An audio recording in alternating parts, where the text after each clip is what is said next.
metodología, tendrás la educación que tú querías. Porque está aquí, es para ti, está para mí, sí. Presente a la universidad, para que vayas más allá. Porque está aquí, es para ti, está para mí, sí. Para que puedas progresar. Muy buenos días, estimados estudiantes, ¿cómo están? ¿Cómo me les ha ido? Querida profe, buenos días, ¿cómo estás? Muy buenos días, profe Adelaida. Muy bien, gracias a Dios. Como dicen por ahí, muy bien y mejorando. Ay, eso me encanta. Muchas gracias por acompañarnos en esta clase que es tan importante y tan vital para mis muchachos y sobre todo que es tan interesante y que tú nos ayudas a complementarla. Haremos el deber de ayudar, porque yo sé que tú eres excelente en esta clase. Ay, gracias. Oye, estamos viendo amores. Ay, sí, pero sí, sí, es que también hay que tener actitud positiva, muchachos. Pues ya estamos cerca de la finalización. No sé si se han dado cuenta que nos quedan, creo que en resumen, 2 clases. Entonces es importante que tengamos en cuenta estos espacios, que tengamos en cuenta las actividades y demás. Hoy iniciamos adolescencia. Y pues hay algo en lo que yo soy muy buena y que me encanta, que son las neurociencias. Entonces vamos a trabajar sobre el cerebro adolescente. Entonces vamos a ver varias cosas, pero entre ellas pues les tengo un video y las actividades. Les amplié la fecha para la entrega del trabajo de la unidad 3, ya se debió cerrar esta semana, se cierra el jueves, el 5. Entonces para que por favor, pero al unísono siguen contando el examen final y la tarea de la unidad 4 y no se van a ampliar fechas porque muchachos, el 15 de octubre se acabó este corte. Entonces para esas épocas nosotros, para el 30 de octubre yo ya tendré que tener todo calificado. Entonces por favor, para que estén viendo sus trabajos, para que se estén realimentando de los trabajos, de lo que se les subió a plataforma, de las realimentaciones y para que hagamos un muy buen trabajo en equipo. Yo veré. ¿Listo? Pues nada, entrado en gastos, iniciemos. Veamos las diapositivas, por favor. Entonces, ¿qué vemos hoy? Que el desarrollo cognitivo en la adolescencia. Entonces, ¿qué vamos a tener hoy? Revisión de las tareas en la plataforma, las fechas, el foro y pues actividades. Entonces, por ejemplo, tenemos las primeras actividades evaluativas. ¿Cuáles son? Son 2. La primera es una tarea que ustedes tienen que hacer una presentación en Prezi, ¿de qué? De las lecturas que tenemos sobre la teoría de Jean Piaget. Yo les dejé los capítulos ahí en la unidad, entonces ahí les dice de qué libro y qué capítulo tienen que hacerlo y qué quiero ver, un manejo teórico, una creatividad y los ejemplos y la aplicación de la teoría. Recuerden, yo ya les dejé pues establecido en plataforma y en el trabajo fuerte y pesado era el de la unidad 3, eso era el más grande. Los otros ya pues son más fáciles de sobrellevar y no son aplicativos ni son trabajo de campo, entonces sé que los pueden realizar muy bien. De hecho espero que ese profe te estaré mostrando los resultados de la unidad 3 porque estoy muy emocionada, sé que me van a presentar muy buenos trabajos. Relacionado con la estimulación del lenguaje, ¿no? Sí, es ese. Muy interesante. Entonces es para que tengan esto en cuenta. También vamos a tener un cuestionario. El cuestionario consta de 10 preguntas. Tienen 20 minutos para contestar y 2 intentos. Si a usted se le va la luz, si a usted se le apaga, si a usted se le fue el internet, no se preocupe, automáticamente guarda las respuestas que usted haya dado con las correctas y pondera. Entonces, por favor, en el momento en que se vayan a sentar a trabajarlo y a revisarlo y a contestarlo, por favor, tengan en cuenta los tiempos, tengan en cuenta las respuestas, tengan en cuenta que no vayan a haber distractores porque por políticas de la universidad solo tienen 2 intentos. Profe, me recuerda que de una situación que presencié hace poco y es que el estudiante me dice o me pregunta, profe, ¿y en dónde encuentro las lecturas para desarrollar el cuestionario de la unidad 4? Ojo con eso, estudiantes queridos, todas las lecturas de todo el curso son las lecturas que necesita para desarrollar las evaluaciones, no es solamente 1 o 2 lecturas que deje el docente. Las teleclases le sirven para desarrollar su cuestionario. Si usted no lleva sus notas y no ha leído, pues probablemente no pueda desarrollar el cuestionario adecuadamente. Adicionalmente me he dado cuenta de que la mayoría de preguntas que se construyen en los cuestionarios de todas las materias son más preguntas de análisis. ¿cierto? Que le permiten a usted tener comprensión de lectura, leer un párrafo y de allí derivar la respuesta adecuada. Entonces, es más eso, ¿no, profe? Más que memorizar. Sí, a veces lo dejamos de lado, no lo tenemos en cuenta y ojo con eso, muchachos. Porque dicen, ay, profesora, haberme leído todo eso para 10 preguntas. Bueno, si ustedes quieren más preguntas, no hay problema, pida y se os dará. Porque es que a veces se molestan por eso, pero es analizar. O sea, usted realiza la lectura, usted realiza un resumen o un esquema de esa lectura y usted puede generar un impacto en el trabajo, en el cuestionario, pero tiene que leer con calma las pruebas. Profe, pero es que son 20 minutos, pero según la psicometría yo no le debo dar a un estudiante o a un participante más del doble del tiempo que se va a tomar en realizar la pregunta. 1 minuto. Entonces, si son 10 preguntas, se asume que son 1 minuto por pregunta, o sea, serían 10 minutos. Pero como la psicometría me dice que el tiempo máximo son es el doble, pues yo les doy 2 minutos, es decir, 20 minutos. ¿Ok? Ojo con eso, porque, ay, es que mi internet, es que la zona, es que Ojo, Sí. Si usted no lo realiza en los tiempos, las otras actividades, las que son entregables, algo se puede hacer, pero el cuestionario no. Y si usted ejecuta los 2 intentos, lo siento, se queda la nota más alta de los intentos que usted haya tenido. Correcto. Entonces es importante. Algunos me dicen, profe, pero ¿por qué es tan cruel que no sabemos la nota? Pues muchachos, porque hemos visto casos de estudiantes de semestres superiores que les dan la copia, hemos visto, ustedes mismos me han mandado fotos, ¿cierto, profe? Ay, profe, mire, le tomé la foto a la pregunta y encontré que era tal y tengo la duda. Entonces, si usted toma la foto para preguntarme a mí, pues también tomará la foto para enviársela a la amiga y decirle cuál es la correcta. Y yo necesito medir el aprendizaje que ustedes tienen. Muy bien.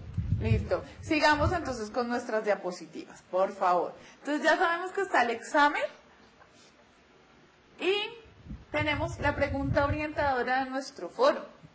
¿Qué conductas de riesgo recuerda de la adolescencia y qué es lo que más recuerda de la adolescencia?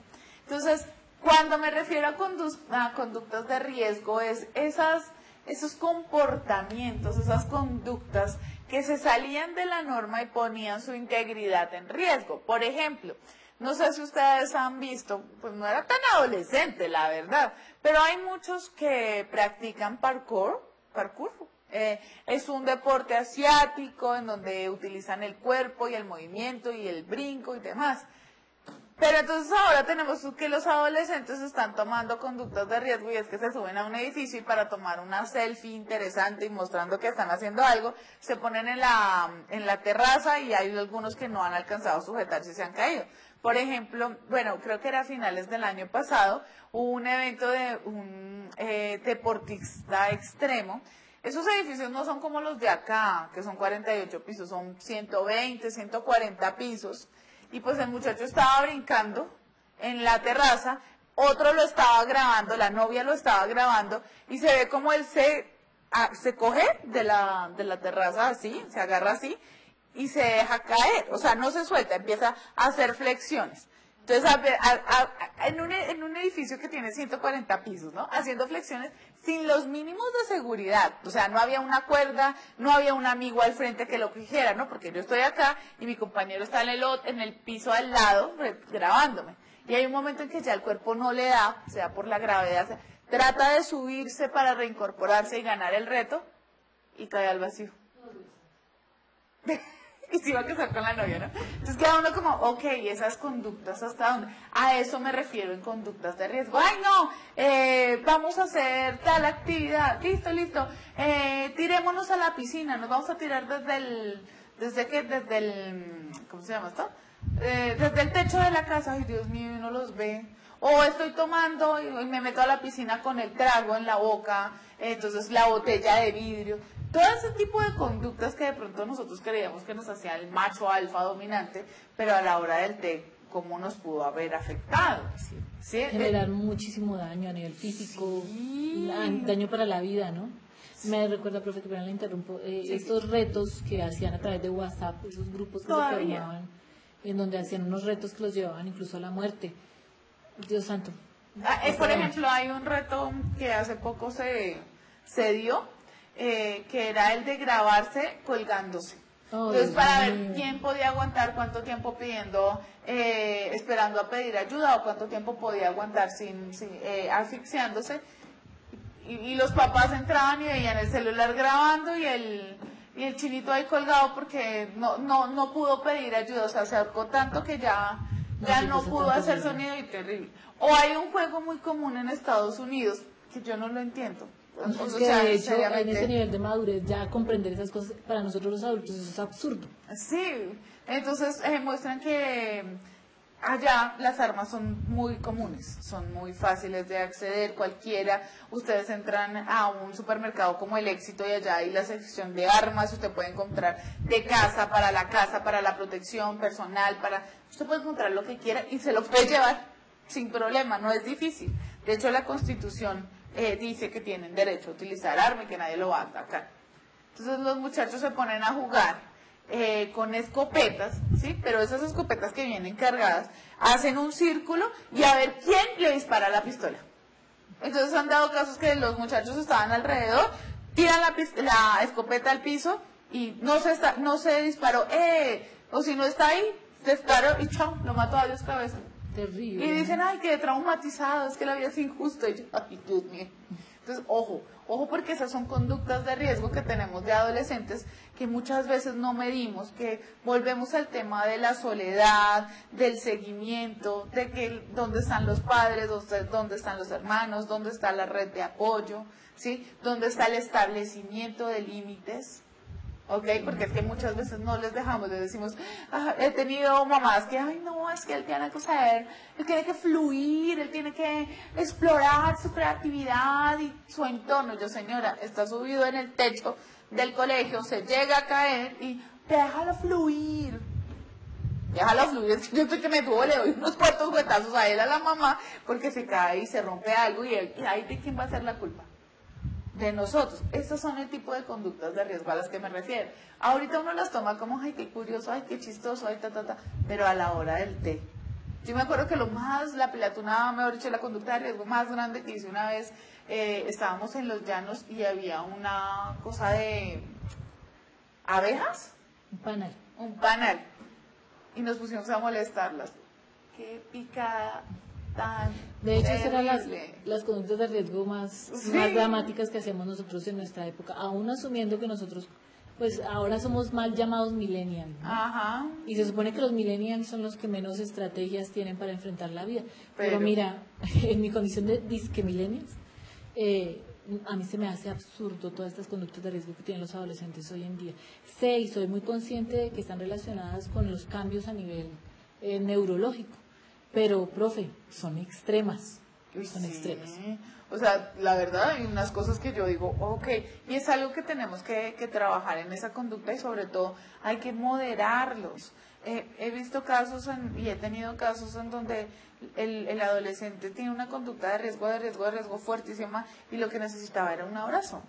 Entonces uno muchas veces tiene que hacer la figura paterna, hacer lo que no le debería hacer, que es generar un proceso de abrazo para tratar de regularlo y de calmarlo, porque si no entonces va a agredir, se va a hacer daño a sí mismo y va a hacer daño a los demás. ¿Por qué? Porque no hay ese acompañamiento psicoafectivo familiar que es tan importante, porque los mismos papás están muy cargados con muchas cosas. Entonces, ay, estamos esperando que los niños salgan, eso es otra cosa, salen los adolescentes de 16 años a Salíamos. estudiar una carrera universitaria. Me uno. Yo salí a los 15.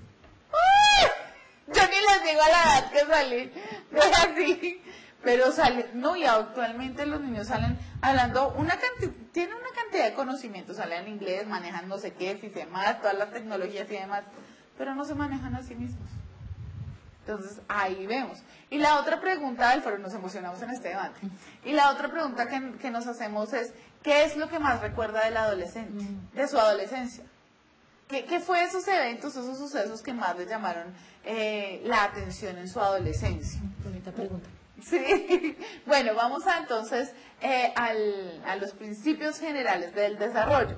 Esto ya lo habíamos visto, lo retomo rápidamente y es, las personas se desarrollan a un ritmo diferente y el desarrollo ocurre en forma relativamente ordenada. Es algo que hemos hablado y hemos trabajado siempre. Cada uno tiene un ritmo diferente, teniendo en cuenta que hay una media y que pues casi siempre todos tratamos de estar cerca de esa media en cuanto a edad y en cuanto al desarrollo normal que debe tener. Y que se da relativamente ordenado es porque necesitamos todos esos pasos para que a medida que voy avanzando se va complejizando nuestro proceso, ¿listo? De la manera más ordenada. No tiene que ser lineal y no tiene que ser predecible. Aunque si hablamos de la espermarquia y la menarquia son predecibles, es algo que se debe dar. Si no se da, nos preocupamos. ¿Sí? O sea, hay cosas que son predecibles y hay otras que no. ¿Ok? Entonces, ¿qué nos muestra esto? Que hay un desarrollo humano. Entonces está el crecimiento, está el ambiente, está la adaptación y está la maduración. La maduración, ya lo habíamos visto, pero es importante recalcar. La maduración es alcanzar la plenitud del desarrollo de todas las capacidades del hombre. ¿Sí? Esa es la calidad. El crecimiento es el aumento progresivo del organismo y sus partes. Esa es la cantidad. El ambiente son las condiciones externas a las que la persona que influyen en el desarrollo, y por último la adaptación, que es el proceso de interrelación recíproca del organismo con su medio. ¿Ok? O sea, eso es muy importante. Vamos a ingresar a la parte del cerebro y el desarrollo cognitivo. Nuestro cerebro tiene muchas partes y muchas funciones y tiene unas estructuras que son sumamente importantes. En esta ocasión vamos a hablar del cerebelo, que está en la parte inferior, está en la parte trasera inferior, donde inicia el cuello, está el cerebelo. ¿Arriba de la qué? Del tálamo. No sé si te pueden enfocar, el máster de pronto te puede enfocar y tú les muestras más o menos en qué área está el cerebelo. Acá. Ok. Es Acá. lo más inferior, en la parte posterior de la cabeza. Allí se encuentra el cerebelo. Antes de la curvatura. Exactamente. Eso, esto es animado definitivamente. Gracias. Volvemos a las diapositivas. Entonces, ahí tenemos el cerebro, y el cerebro que se encarga del equilibrio y de los movimientos suaves, todo lo que implica la destreza. Es lo primero que se afecta cuando consumimos alcohol. ¿Sí? Ahí es donde vemos que ya cuando el consumo es excesivo, ya empezamos a ver que pierde uno el equilibrio y demás. De hecho, en casos exagerados de estrés patológico, también aparece algo que se denomina vértigo. El cerebelo también se desempeña un papel muy importante en las funciones cognitivas superiores, porque ayuda a mediar en el proceso del aprendizaje. Ojo, ayuda a mediar. Es Sí. decir, tiene cierto compromiso, pero los procesos cognitivos superiores están en otra sección. Arriba. Sí. Pero pues ahí vemos que dan las dos, pero ayuda a mediar. De hecho, un niño que tiene problemas o que de pronto puede presentar una lesión cerebral a nivel de cerebelo, pues no tendría la capacidad de andar en un piecito, ¿no? Cuando tú lo pones a saltar en un piecito, no lo podría hacer. ¿Por qué? Porque no tiene la manera de equilibrar los movimientos. Y el cerebelo no le brinda el equilibrio y el niño no podría hacerlo. Y la otra cosa es que si yo tengo un daño, digamos, si yo sufrí un golpe, cuando me hacen la prueba diagnóstica a nivel de neuro, de pronto no voy a poder cubrir los trazos, no voy a respetar las líneas, ¿sí? Tiene muchas características, es que es tan importante todo su cuerpo y todo su cerebro que a veces no le damos prioridad. Yo veo ese no sé si ustedes lo habéis visto en Nat Geo, se llama La ciencia de lo absurdo, y ver esas caídas, yo digo, Dios mío, se dañó, debió generarse una hernia, debió haber tenido un desprendimiento, una lesión, porque es que no nos cuidamos con eso, no protegemos. Yo me acuerdo que las mamás decían, tranquila que del suelo no pasa, y uno en el fondo dice, ¡oh, Dios mío, el cráneo no es tan fuerte, y el cerebro no es tan fuerte! Otra cosa que tenemos es el hipocampo, que es fundamental para lograr recordar información nueva y experiencias recientes. El hipocampo forma parte total. Por ejemplo, hay un caso en la psicología de una persona que en los 30, entre los 20 y entre los años 30 y 20, no recuerdo exactamente, tenía una gran cantidad había sufrido una lesión cerebral cuando niño, y esto había desencadenado epilepsia en él. Entonces el doctor decidió que le iba a extirpar totalmente el hipocampo, y al extirparle totalmente el hipocampo cesaron los episodios epilépticos, pero cesó la capacidad de recordar información nueva.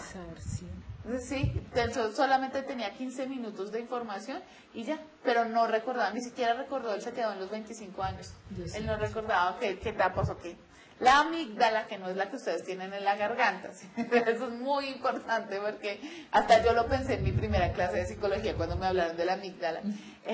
Dirige las emociones y es fundamental en el sistema límbico que maneja todo el proceso de emociones como tal. De hecho, hay una memoria emocional, hay una reacción emocional, todo de carácter evolutivo y de carácter de protección al ser humano.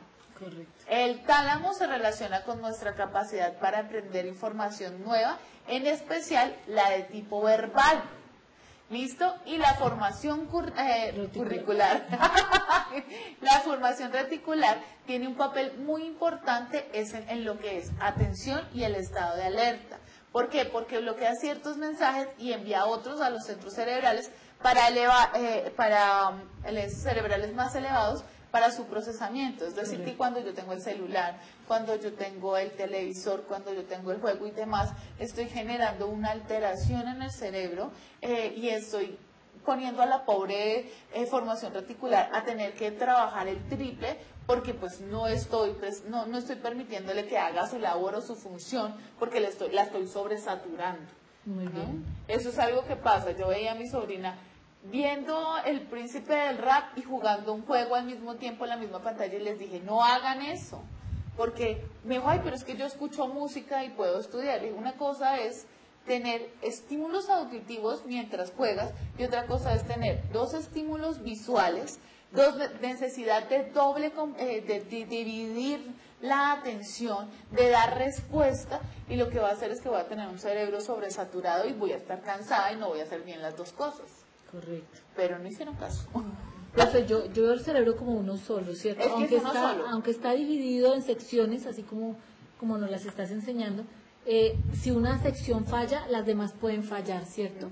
Existen unas conexiones que se denominan conexiones sinápticas que van por todo el cerebro llevando toda la información de los estímulos que tú recibes del ambiente. Son las redes. Exactamente. Y esas redes van procesándose en cada una de esas áreas de acuerdo a la función del área, ¿no? Exacto. En su comienzo una posición o un enfoque muy estructuralista, porque a medida que fuimos avanzando en tecnología y en acceso a nuestro cerebro, pues lo podíamos trabajar por partes. Por ejemplo, lo que te cuento del hipocampo, de ese experimento en el hipocampo, permitió identificar lo que hacía el hipocampo, pero el cerebro es tan complejo y es tan grande y han generado tantos descubrimientos que nos damos cuenta que una influye en la otra y en la otra y en la otra. O sea, no es uno solo. Es como un carro necesita las llantas para andar, pero también necesita las sillas, pero también necesita el motor. O sea, el carro es todo. Hay partes, pero necesita del todo para funcionar. Óigame que uno ve un carrito que está pinchado, o que se le cayó la puerta, o que no tiene techo, o que el sistema eléctrico falla. Entonces ahí estamos viendo las diferentes situaciones. Acá les muestro el cerebro, hay muchas partes. Acá quiero que tengan en cuenta que en esta parte es el ojo, ¿no? Sí. Y acá abajo es lo que yo les estaba mostrando del cerebro, el cerebelo, la médula. Ahí está el tálamo. Ajá. El tálamo está en la parte de abajo. Acá está el hipocampo, miren. Ah, sí. Sí, el hipocampo. En la parte más central del cerebro. Ajá. La glándula pituitaria, acá está que chiquitita.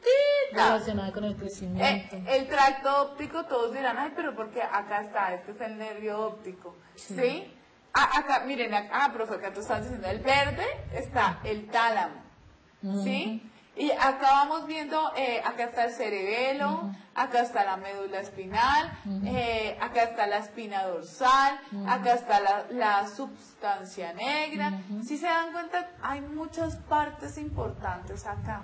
Nuestro cerebro es un todo con diferentes partes. Mira qué asombroso. Es un todo que si dos áreas que están lejanas, de todos modos hay tanta conexión entre ellas que si una de ellas falla no se puede aprender la otra. Por ejemplo, el aprendizaje está directamente relacionado con arribita del ojo, ¿no? Con esa sección que está arriba del ojo, que viene siendo como la parte frontal del cerebro. Pero resulta que si el niño tiene problemas de visión o con la lateralidad, por ejemplo, que están relacionadas con el cerebelo, probablemente no pueda escribir bien o diferenciar bien la B de la D. Ajá. Y ese proceso se da es allá al frente de la cabecita, ¿no? Arriba del ojo. Pero Ajá. está relacionado con que el niño no tiene lateralidad, que es la parte inferior del cerebro. Exacto. Además que hay otra característica sumamente importante y es cómo nos alimentamos.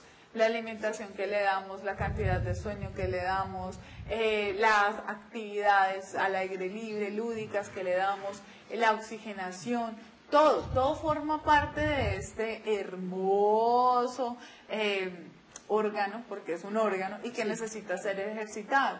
Pero entonces muchas veces nosotros lo dejamos de lado y no le damos la prioridad y el impacto que necesita, y el adolescente muchas veces lo intoxica, bien sea con trago, bien sea con sustancias psicoactivas o bien sea con, ¿qué otra cosa? Cigarrillo. Sí. Sí, esas son cosas que pues nos hacen fuertes. O lo sobreestimula, ¿no? O lo sobreestimulo con muchas cosas que no deberían ser. Bueno, hay una cosa, vamos a empezar con un video que les tengo, que me gustaría que ampliemos. Voy a darle clic No menciones acá.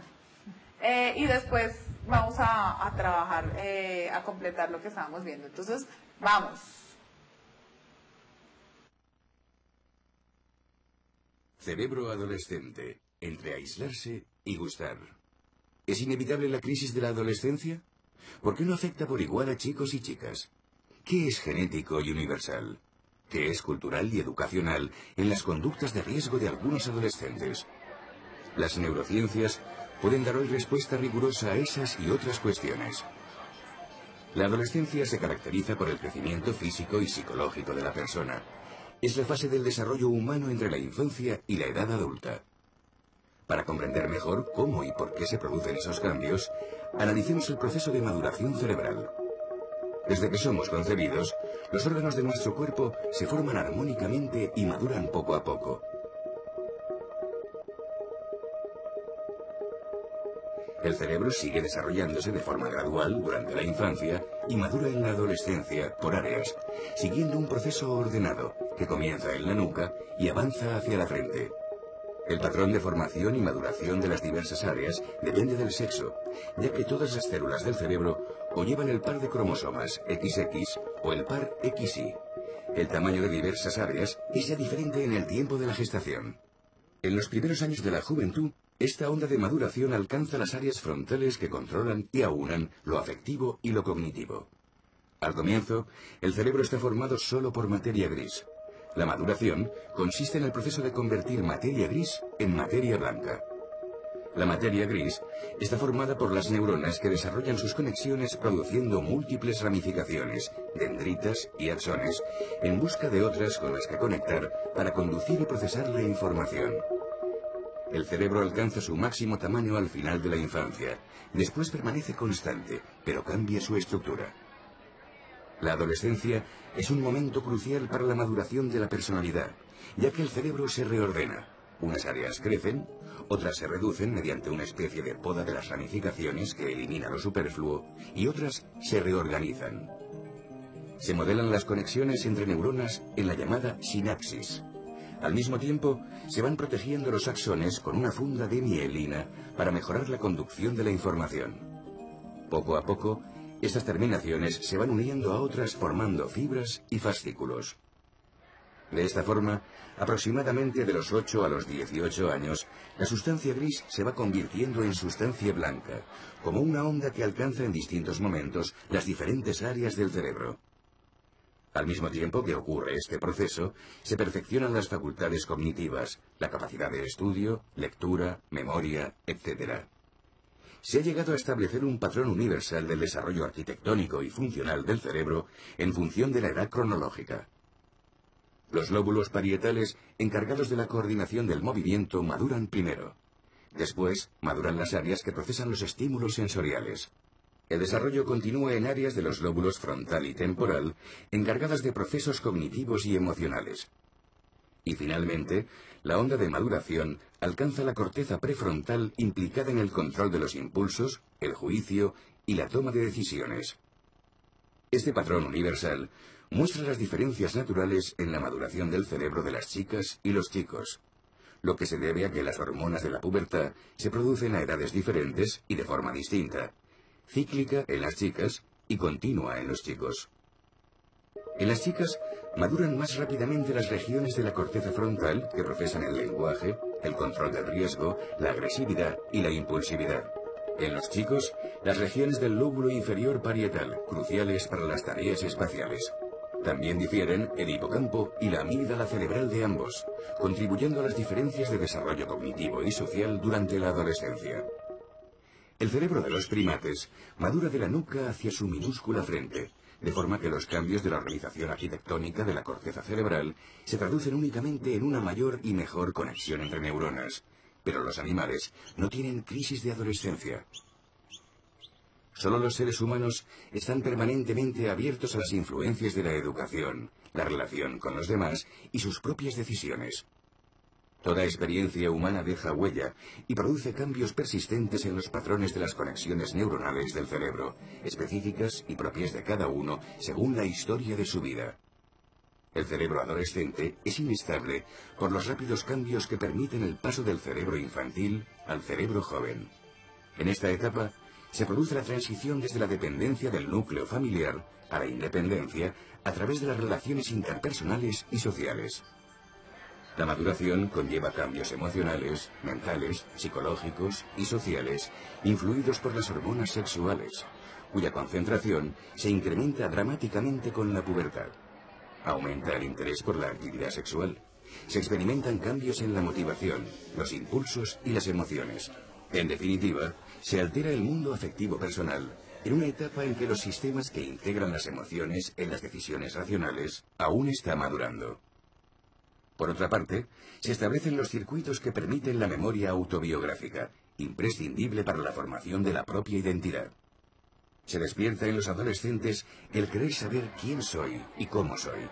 En general, en ellas, su cerebro se hace muy sensible a los matices emocionales de aprobación, aceptación o rechazo. Su prioridad se centra en relacionarse socialmente, agradar y gustar. El estrés se dispara ante los conflictos en las relaciones con los demás o ante un peligro. Con las conversaciones en las que comparten su intimidad, relajan el estrés, gracias a que los estrógenos activan la liberación de dopamina, hormona de la felicidad, y de oxitocina, hormona de la confianza, que a su vez alimenta ese impulso en busca de intimidad. Por su parte, en general, en ellos, la elevación de la testosterona les hace casi literalmente querer desaparecer del mapa social. Reduce su interés por el trato social, excepto en lo que se refiere al deporte y al sexo. La vasopresina, hormona de las energías masculinas, les permite gozar con la competitividad y desear mantener su independencia. Necesitan ocupar su puesto en la jerarquía masculina. En ellos es más acusada la temeridad, tan característica en esta edad, porque conceden más expectativas a los beneficios que a los riesgos. La onda de maduración puede seguir su dirección y ritmo natural o cambiar al recibir el impacto de las experiencias con diferentes personas, situaciones y conductas. El establecimiento y la regulación de los circuitos se modela precisamente con la educación y la propia conducta. Todo contribuye al modo en que cada uno edifica su cerebro. Los cambios naturales no son la causa de la crisis emocional y de conducta de algunos adolescentes. Esa crisis, cuando se da, es el resultado de influencias sociales y de propias experiencias y actitudes de cada uno sobre un cerebro naturalmente vulnerable. Aunque no de una forma tan acusada, el cerebro permanece expuesto a cambios toda la vida, dependiendo de las experiencias, decisiones, convicciones y valores que vayamos asumiendo. Siempre tenemos la posibilidad de desarrollar hábitos y también rehacer los circuitos distorsionados a lo largo del tiempo con nuestros actos. Entonces, sí, pero lo cierro. Muy bien, muchachos. ¿Qué pasa y qué vemos acá? Vemos todas las diferentes estructuras y de la manera como influye nuestro cerebro para la toma de decisiones. ¿Sí? A veces uno pregunta, bueno, pero ¿cómo pasó esto? ¿O por qué pasó la otra? O a medida que uno va desarrollando, se va tomando y va aprendiendo y nuestro cerebro se va desarrollando. Por ejemplo, sí, profe, cuéntanos. Mira, me llamó mucho la atención este video. También en algún momento quería yo trabajarlo en desarrollo socioemocional porque le enseña a uno cómo efectivamente el cerebro viene tan inmaduro, ¿no? Donde Ajá. solamente hay una mielina blanca, que la mielina blanca no está todavía relacionada como con la capacidad de aprender y de relacionar los aprendizajes. Y los conectores, ¿no? Que Sí. todavía no están. Y en esa etapa, precisamente en esa etapa tan compleja de la vida como es la adolescencia, es que empiezan a generarse hasta ahora esos cambios, ¿no? De maduración, y que el chico tiene que enfrentarse a una cantidad de situaciones mientras su cerebrito está madurando y creciendo, ¿no? Se le despiertan las hormonas. Y además el papel fundamental que tienen las hormonas para todos estos procesos de desarrollo. Cuando, por ejemplo, un deportista de alto rendimiento que es mujer no tiene su menarquia y no le llega la menstruación, porque a veces lo hacen, a veces si se desarrolla la gimnasta, entonces tiene menos probabilidades de mayor elasticidad, los músculos empiezan ya a ser más duros, o crece y se desarrolla y ya no Las es. gimnastas deben ser bajitas, muy, muy pequeñas y muy livianas. Entonces, ¿qué hacen? A veces a través de medicamentos le suprimen el desarrollo de las hormonas. O el ejercicio en exceso genera cambios hormonales. Cuando soy un deportista de alto rendimiento, casi siempre tengo cambios hormonales que pueden afectar en mi crecimiento como tal. Entonces, por ejemplo, se les dice a los niños que no empiecen a levantar pesas hasta cierta edad, que para tales actividades hasta cierta edad. Entonces ahí nosotros vemos cómo las hormonas impactan en la manera en que ven el mundo, en la manera en que toman las decisiones. Antes, en el pasado, les voy a contar, los niños que tenían muy buena voz, pero una voz soprano espectacular, antes de desarrollarse, y era una práctica terrible, los castraban. ¿Sí? ¿Qué es castrar? Que les quitaban no les quitaban el pene, sino los testículos. ¿Por qué? Porque esa es la parte hormonal del hombre, esa es la parte reproductora del hombre, ¿sí? Y ahí es donde manda las hormonas, mandan que se debe agudizar la voz, ahí están las gónadas, entonces se las quitaba. Y entonces siempre quedaba con una voz supremamente fina y demás, pero no podía reproducirse. Y pues para esa época también era muy duro. Claro, imagínese, eso es castrarle la vida a un niño, ¿no? Eso debe haber sido como la Edad Media, ¿no? Sí, en la etapa victoriana, una cosa así. No, que no creas, casi en el Renacimiento, en el Romanticismo todavía se generaba esa práctica, porque era un honor poder cantarle a los reyes, un honor poder, pero imagínense su vida personal, o sea, no tener descendencia. Bueno, por favor, voy a subir las diapositivas para que ustedes puedan trabajarlas y revisarlas. Les pido que por favor hacer las tareas, subir tareas, tengan un poquito de paciencia, ya estoy terminando de calificar la unidad 1, pronto les aparecerán todas las notas de la unidad 1 y de la unidad 2. Entonces les deseo muchos éxitos, muchas gracias, profe, por acompañarnos. No, muchas gracias a ti por invitarme como siempre. Y muchas gracias a nuestro querido máster. Cuídate mucho, quédense mucho, hasta luego. Hasta luego.